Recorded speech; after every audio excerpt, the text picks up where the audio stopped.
Mira, hay otra cosa también de la que debemos hablar y es que mañana hay una corte de apelaciones que va a ventilar el caso este de la demanda presentada por el gobernador de California, Gavin Newsom, para impedir que el presidente Trump maneje la Guardia Nacional del Estado de California y pueda enviar militares para sofocar las protestas violentas.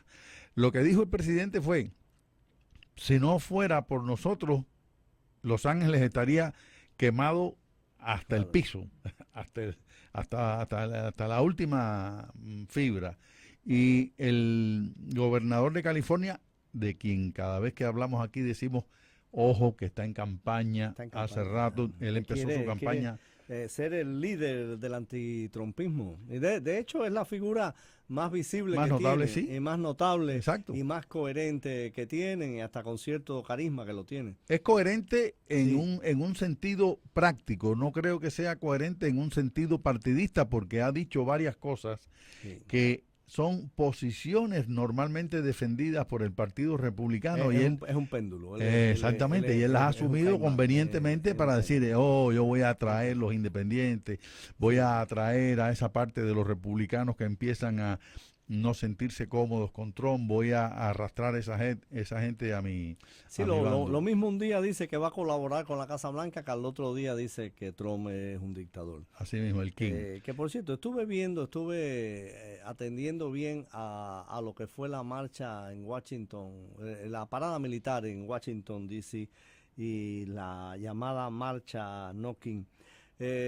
Independientemente de que hay que respetar el derecho de la gente a protestar pacíficamente, y la mayor parte de las protestas que se hicieron fueron pacíficas realmente, hay que tener cierto metal, digamos, para hablar o sea, de decir que hay una dictadura, decir que hay un rey en el poder, cuando es un presidente que ganó el voto popular y el voto electoral de manera indiscutible.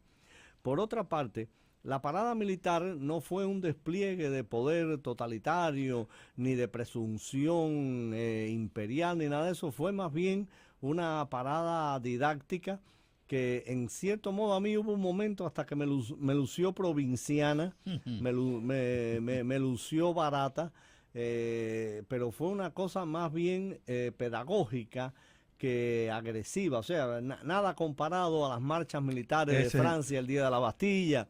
o Eh, ni siquiera a las de los países dictatoriales, por supuesto. no, claro, Yo creo que la de Kim Jong-un en Corea del Norte es más grande. claro. Y entonces, de las manifestaciones, no King, no al rey o no rey, el New York Times, que ya está lejos de ser un órgano que favorece a Trump, mencionaba que habían sido miles, no millones.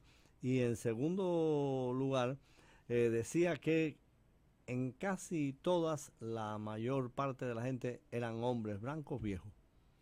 O sea, los hippies, La- nuestros contemporáneos, nuestra gente que se Baby quedó en la boomers. izquierda, los baby boomers que se quedaron en la izquierda. Y esas manifestaciones, hay una cosa que se debe tener en cuenta cuando hablamos de estas manifestaciones. Lo que primero uno recuerda es aquel llamado Summer of Love, Sí, que del fue 2020. obviamente que fue un sofisma para referirse a algo que destruyó propiedades. Los manifestantes del llamado Summer of Love fueron realmente movilizados para crear el caos en el país y en este caso algunas de las manifestaciones que hemos visto en Los Ángeles han tenido obviamente el mismo propósito, no han querido oponerse a la política migratoria del presidente Trump, una política que fue promovida por él en campaña para ganar la presidencia, fue respaldada por los votantes en las urnas y ahora está siendo aplicada, a mi juicio, con errores. Entre ellos, el error del que más hemos hablado aquí ha sido la eliminación del parol humanitario para esas personas que creyeron haber llegado legalmente a Estados Unidos y ahora les están diciendo usted tiene que regresar a su país. Claro. Pero en cuanto a evitar que haya un caos como el que ocurrió en el llamado Summer of Love, ojo, el presidente tiene toda la potestad, creo, para impedirlo. Y está la experiencia de lo que ocurrió. Hay una cuestión, ¿no?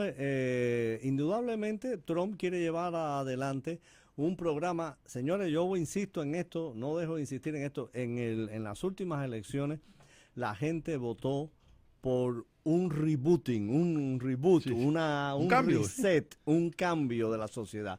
Unos querían este cambio hacia la izquierda y otros querían este cambio hacia la derecha. Bueno, ganó el cambio de la derecha. Cuando se está frente a situaciones así, los presidentes hacen uso de todo el arsenal que está en sus manos, en el poder ejecutivo, digamos. Así lo hizo Obama. Todos recordemos que Obama gobernó prácticamente por decreto, sobre todo en un momento en que tenía en contra el Congreso y el Senado. Y hubo muchas medidas, muchas enmiendas de Obama que fueron discutidas, etcétera. Pero tú tenías algo de exacto, Roosevelt exacto. No es la primera vez. Que sería bueno que lo mencionaras, porque es muy importante que nos demos cuenta de que esto no ha sido, repito, el presidente Trump ganó las elecciones después de haber prometido que lo iba a hacer, pero lo que trae Andrés del presidente Roosevelt. Sí, ahora, ¿cómo sí, es? Exactamente. Si usted quiere ver lo que es la retórica de un presidente que quiere sobrepasar los poderes del Congreso, que es de lo que se acusa a Trump ahora, les voy a leer, es el primer discurso inaugural de Franklin Delano Roosevelt en marzo de 1933. Les voy a leer nada más 3 párrafos para que ustedes tengan una idea. Cito, dice: es de esperar que el equilibrio normal entre la autoridad ejecutiva y la legislativa sea plenamente adecuado para afrontar la tarea sin precedente que tenemos ante nosotros.